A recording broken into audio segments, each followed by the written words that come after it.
Anthony Davis injury update.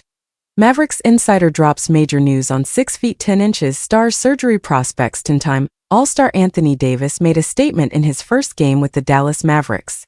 Over 31 minutes of action, Davis logged a 26-point, 16-rebound double-double, while adding 7 assists and 3 blocks to his box score totals. Despite the jaw-dropping performance, Davis exited the game with a non-contact injury. After the game, Davis told press members that the injury wasn't serious. However, the adductor wouldn't loosen up. Although initial reports suggested he wouldn't need surgery, longtime NBA insider Mark Stein says that may be hope or belief.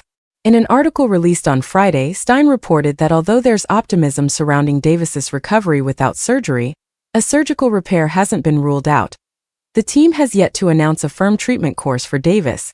Whether or not surgery can be avoided. One source close to the process told the Stein line on Wednesday that no timetable has been established for Davis's return to the lineup beyond the mutual determination reached by the Mavericks and the Davis camp that both parties will be cautious in bringing him back.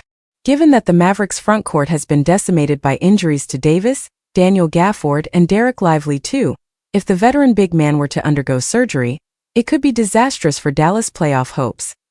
Currently, the team is ranked 8th in the Western Conference, 1 game behind the 7th-place Timberwolves, and 1.5 games ahead of the 9th-place Sacramento Kings.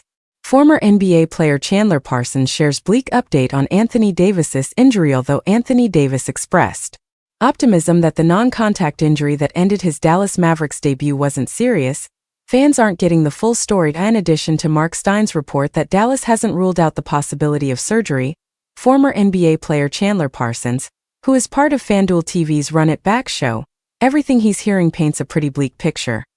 Earlier in the week, Parsons, who played 2 seasons in Dallas from 2014 to 2016, reported that the Mavericks were aware of the injury before trading for Davis. Everything I hear too, Anthony Davis's injury is a lot more serious. The Mavericks, knew about this injury before and kinda rushed him back to play, and now it's re-aggravated. Of course, before the blockbuster trade that sent Anthony Davis to the Mavericks, he was dealing with what was described as an abdominal injury. Because of that, Davis missed the Lakers game against the Knicks right before the trade was finalized. However, the expectation was that he wouldn't be out for long. Despite that, with Parsons reporting that Dallas rushed Davis back, the team may now wind up without the 10-time All-Star, leading up to what's expected to be a closely contested Western Conference playoff race.